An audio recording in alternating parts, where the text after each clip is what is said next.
नेता प्रतिपक्ष राहुल गांधी ने एक बार फिर एक वीडियो जारी कर छात्रों के मुद्दे पर संसद में चर्चा कराने की मांग की। राहुल ने ये वीडियो डिटेंशन सेंटर में शूट किया, जिसको उनकी रिहाई के बाद जारी किया गया। राहुल ने कहा कि स्टूडेंट्स की मांग है कि धर्मेंद्र प्रधान और अमित शाह इस्तीफा दे। साथ ही जिन्होंने स्टूडेंट्स को मारा है उन पर एक्शन लिया जाए और स्टूडेंट्स पर किए गए पुलिस केस हटाए जाए।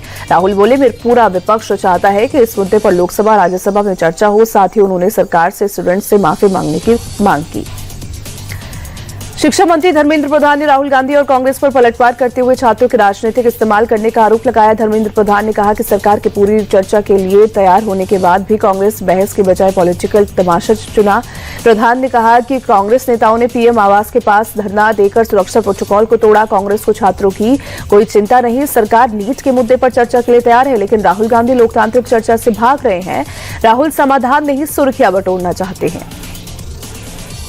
दिल्ली पुलिस ने करीब 3 घंटे तक हिरासत में रखने के बाद राहुल गांधी, प्रियंका गांधी और अखिलेश यादव को छोड़ दिया है। पीएम हाउस के बाहर सड़क पर प्रदर्शन कर रहे नेताओं को पुलिस ने छत्रसाल स्टेडियम में डिटेन किया था। राहुल गांधी और अखिलेश यादव छत्रसाल स्टेडियम ले जाए गए, जबकि प्रियंका गांधी को मंदिर मार्ग थाने में रखा गया था, जहां उनसे मिलने सोनिया गांधी पहुंची थी। जानकारी के मुताबिक पुलिस ने राहुल गांधी और प्रियंका गांधी के खिलाफ एफआईआर दर्ज की है। दोनों के खिलाफ दिल्ली पुलिस एक्ट के तहत मुकदमा दर्ज किया गया है। मंदिर मार्ग थाने से छूटने के बाद प्रियंका गांधी ने सरकार पर डायरेक्ट अटैक किया। प्रियंका ने कहा कि प्रोटेस्टर्स के साथ सरकार ने गलत किया, धर्मेंद्र प्रधान को इस्तीफा तो देना ही पड़ेगा। प्रियंका गांधी ने सरकार से सवाल पूछा कि आखिर उन्हें युवाओं की बात सुनने से परहेज क्यों है। उन्होंने कहा कि युवाओं की आवाज बुलंद करना उनकी जिम्मेदारी है, इसलिए जहां भी जरूरत होगी वहां आवाज उठाई जाएगी।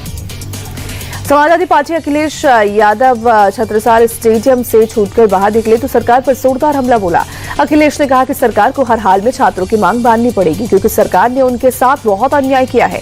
छात्रों की आवाज दबाने के लिए सरकार ने उनका दमन किया है। अखिलेश ने कहा कि अब वो संसद में युवाओं का मुद्दा मजबूती से उठाएंगे। केंद्रीय मंत्री जितेंद्र सिंह ने राहुल से अपनी बात से मुकरने का आरोप लगाया। जितेंद्र सिंह ने कहा, राहुल की मांग थी कि संसद में नीट पर चर्चा हो, सरकार ने उनकी मांग मान ली तो वो अपनी बात से मुकर गए। जितेंद्र सिंह के मुताबिक राहुल ने कहा कि अब हमारी 2 मांगे हैं, नीट पर चर्चा के साथ शिक्षा मंत्री का इस्तीफा भी चाहिए। दरअसल राहुल के धरने पर बैठने के बाद सरकार ने जितेंद्र सिंह को उनसे बात करने के लिए मौके पर भेजा था।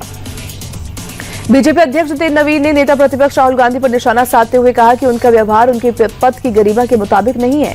नितिन नवीन ने कहा कि राहुल गांधी और उनकी टीम ने प्रधानमंत्री आवास तक मार्च के दौरान अराजकता फैलाने की कोशिश की। पीएम किसी एक पार्टी के नहीं बल्कि 140 करोड़ देशवासियों के प्रतिनिधि है। उन्होंने कहा कि सरकार संसद में किसी भी मुद्दे पर चर्चा के लिए तैयार है, लेकिन मर्यादा तोड़ना और अराजक राजनीति करना स्वीकार नहीं किया जा सकता। राहुल गांधी को हिरासत में ले जाने के विरोध में कांग्रेस कार्यकर्ताओं ने जगह जगह प्रदर्शन किया। भोपाल में राजभवन का घेराव करने जा रहे कांग्रेस के प्रदेश अध्यक्ष जीतू पटवारी को पुलिस ने हिरासत में ले लिया। कांग्रेस विधायकों ने विधानसभा परिसर में मुख्यमंत्री के दफ्तर के सामने धरना दिया। मध्य प्रदेश के ग्वालियर और जबलपुर में भी कांग्रेस कार्यकर्ता सड़कों पर उतर आए। नीट पेपर लीक के मुद्दे पर समाजवादी पार्टी के कार्यकर्ताओं ने यूपी के कई शहरों में प्रदर्शन किया। दिल्ली में अखिलेश यादव ने प्रदर्शन को लीड किया तो लखनऊ में नेता विपक्ष माता प्रसाद पांडेय समर्थकों को लेकर सड़क पर उतर आए। प्रदेश के दूसरे शहरों में भी मैसेज पहुंच गया। मैनपुरी, प्रयागराज, अयोध्या, हर जगह समाजवादी पार्टी के नेता एक्टिव हुए और केंद्र सरकार के खिलाफ नारेबाजी की। जंतर मंतर पर सीजेपी का प्रोटेस्ट जारी है। प्रदर्शन को राजनीतिक दलों का समर्थन मिल रहा है। आप संयोजक अरविंद केजरीवाल, शरद पवार और सुप्रिया सुले जंतर मंतर पहुंचकर प्रदर्शन में शामिल हुए तो वहीं ममता बनर्जी ने कोलकाता से कहा कि जरूरत पड़ने पर वो भी प्रोटेस्ट में हिस्सा लेंगी। जंतर मंतर पर सीजेपी का प्रदर्शन जारी है। शरद पवार के बाद उद्धव ठाकरे भी जंतर मंतर पहुंचे। उद्धव ठाकरे सीजेपी के प्रदर्शन में शामिल हुए और सीजेपी के प्रदर्शन का समर्थन किया, साथ ही केंद्र सरकार पर भी निशाना साधा। जंतर मंतर पर चल रही सीजेपी प्रोटेस्ट को लेकर ममता बनर्जी का रिएक्शन सामने आया। पश्चिम बंगाल की पूर्व सीएम ममता बनर्जी ने कहा कि अगर जरूरत हुई तो मैं भी कॉकरोच जनता पार्टी के प्रोटेस्ट में शामिल होंगी। ममता ने कहा कि मोदी सरकार तानाशाही कर रही है, शांतिपूर्ण आंदोलन को कुचलने की कोशिश हो रही है। सरकार लोकतंत्र में विरोध करने के अधिकार को भी खत्म कर देने पर आमादा है। केंद्रीय मंत्री जेपी नड्डा और जितेंद्र सिंह ने मंगलवार देर रात गुरुग्राम के वेदांता अस्पताल में भर्ती सोनम वांगचुक से मुलाकात की और इस दौरान दोनों मंत्रियों ने सोनम वांगचुक का हाल चाल जाना और उनसे अनशन खत्म करने की अपील की। इससे पहले दिल्ली हाईकोर्ट के आदेश के बाद सोनम वांगचुक को दिल्ली के सफदरजंग अस्पताल से डिस्चार्ज कर वेदांता शिफ्ट किया गया। वांगचुक से दोनों मंत्रियों की इस मुलाकात को सरकार की ओर से बातचीत की पहल के रूप में देखा जा रहा है। अयोध्या श्री राम मंदिर ट्रस्ट की आज मणिराम दास छावनी में 2 अहम बैठक होगी, जिसमें 3 खाली ट्रस्टी पदों को भरने, नए महासचिव और पहले सीईओ की चयन प्रक्रिया पर चर्चा, साथ ही चढ़ावा चोरी मामले में एसआईटी रिपोर्ट्स, कमेटियों के पुनर्गठन, मंदिर के सुरक्षा चढ़ावे में मिले पैसों की गिनती और मंदिर प्रबंधन को पारदर्शी बनाना भी बैठक के एजेंडे में शामिल है। मंदिर ट्रस्ट की पहली बैठक दोपहर 3 बजे होगी, जबकि दूसरी बैठक शाम 4 बजे होगी। यूपी में बीजेपी के आज सभी विधानसभा क्षेत्रों में बूथ अध्यक्ष सम्मेलन करेगी और इन सम्मेलनों में सीएम योगी, दोनों डिप्टी सीएम, प्रदेश अध्यक्ष, प्रदेश महामंत्री, संगठन के साथ ही दूसरे पदाधिकारी भी शामिल होंगे। मुख्यमंत्री योगी आदित्यनाथ गोरखपुर में आयोजित बूथ सम्मेलन में शामिल होंगे। बूथ सम्मेलन में उप मुख्यमंत्री केशव प्रसाद मौर्य बरेली शहर और ब्रजेश पाठक जलालाबाद, शाहजहांपुर और प्रदेश अध्यक्ष पंकज चौधरी लहरपुर, सीतापुर के बूथ सम्मेलन में हिस्सा लेंगे। पश्चिम बंगाल के बर्धमान में मंगलवार को टीएमसी और बीजेपी के समर्थकों के बीच मारपीट हो गई। टीएमसी के समर्थकों का आरोप है कि वो शहीद दिवस कार्यक्रम के लिए कोलकाता जा रहे थे, तभी बीजेपी के कार्यकर्ताओं ने उनकी बस को रोककर उनके साथ मारपीट की और बस में तोड़फोड़ की। तो वहीं दूसरे पक्ष का कहना है कि टीएमसी के कार्यकर्ताओं ने बीजेपी कार्यकर्ताओं पर आपत्तिजनक कमेंट किए, जिसके बाद दोनों पक्ष में कहासुनी हुई और बात बहस में बदल गई और मारपीट शुरू हो गई।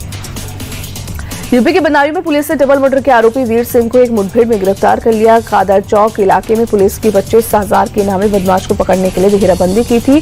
पुलिस के रोकने पर वीर सिंह ने फायरिंग की। जवाबी कार्रवाई में पैरों में गोली लगने से वीर सिंह घायल हो गया। वीर सिंह ने 15 जुलाई को अपने भांजे आकाश और बहन संतोषी की गोली मारकर हत्या की थी। अस्पताल में इलाज के दौरान दोनों की मौत हुई थी। पुणे में एक युवक की धारदार हथियारों से हत्या कर दी गई। बताया जा रहा है कि कुछ महीने पहले आरोपियों में से एक की बहन के साथ युवक का विवाद हो गया था, जिसके बाद उसने जान से मारने की धमकी दी थी। बाजार जाने के दौरान 7 लोगों ने युवक को घेर लिया और भागने पर धारदार हथियार से ताबड़तोड़ वार किए। पुलिस ने 4 आरोपियों को गिरफ्तार कर लिया है, तो वहीं 3 को कार की बोनट में बिठाकर बारिश के बीच परेड निकाली। राजस्थान के डूंगरपुर में पुलिस ने साइबर ठगी के खिलाफ बड़ी कामयाबी हासिल की है। एसपी मनीष कुमार के निर्देशन में ऑपरेशन म्यूर हंटर के 160 करोड़ रुपए के साइबर ठगी का नेटवर्क का सरगना घनश्याम कलाल को उदयपुर के बलीचा से गिरफ्तार कर लिया गया। आरोपी ने 450 से ज्यादा बैंक खाते खुलवाकर शेयर मार्केट, क्रिप्टो और बैटिंग ऐप के नाम पर देश भर में ठगी का जाल फैलाया था। मामले में अब तक गिरोह के 6 आरोपी गिरफ्तार हो चुके हैं। पंजाब के लुधियाना में टिब्बा रोड पर दिनदहाड़े लूट का मामला सामने आया, जहां एक पेट्रोल पंप के पास से रिक्शा में जा रही महिला से बाइक सवार 2 बदमाशों ने सोने की चेन झपट ली। वारदात के बाद महिला ने पीछा करने की कोशिश की, लेकिन चलती रिक्शा से सड़क पर गिर गई। हादसे में उसे हल्की चोटें आई और उसका मोबाइल भी टूट गया। 17 जुलाई को हुई पूरी घटना सीसीटीवी में कैद हो गई। गुजरात के वापी में भारी बारिश की वजह से बीती रात बाजार इलाके में एक बिल्डिंग का हिस्सा गिर जाने से अफरा-तफरी मच गई। हालांकि रात होने की वजह से बाजार में भीड़ नहीं थी और इसीलिए किसी तरह की जान की हानि नहीं हुई। पुलिस और फायर ब्रिगेड की टीम ने मौके पर पहुंचकर इमारत में रहने वाले सभी लोगों को सुरक्षित बाहर निकाल लिया। पुलिस ने फिलहाल इमारत के आसपास के हिस्से को भी बंद कर दिया। वापी में भारी बारिश की वजह से बाढ़ जैसे हालात बन गए हैं। शहर के कई इलाकों में पानी भर गया है और सड़कें नाले में तब्दील हो गई। वापी के चला इलाके में कई फुट जल जमाव की वजह से गाड़ियों की आवाजाही भी मुश्किल हो रही है। जम्मू कश्मीर के कठुआ में लगातार बारिश के चलते नदी नाले उफान पर है। पुरानी सांबा कठुआ रोड में पानी की तेज धार सड़क को एक हिस्सा काट कर बह रही है, जिससे सड़क 2 हिस्सों में बंट गई है। पुलिस ने लोगों से वैकल्पिक रास्ते का इस्तेमाल करने की अपील की है। असम की जोरहाट में कई दिनों की मूसलाधार बारिश के बाद बाढ़ जैसे हालात है। जोरहाट के साथ शिवसागर और चराईदेव जिले सबसे ज्यादा प्रभावित हैं। आसपास की नदियों का जलस्तर बढ़ने से कई गांव डूब गए हैं। अफगानिस्तान के नुरिस्तान में अचानक आई बाढ़ ने भारी तबाही मचा दी। स्थानीय प्रशासन के मुताबिक बाढ़ में 23 लोगों की मौत हो गई, जबकि 80 से ज्यादा लोग घायल हो गए, तो वहीं 100 से ज्यादा लोग लापता बताए जा रहे हैं। पानी के तेज बहाव में कई मकान भी तबाह हो गए। रेस्क्यू टीम मलबे को हटाने और लापता लोगों की तलाश में जुटी है।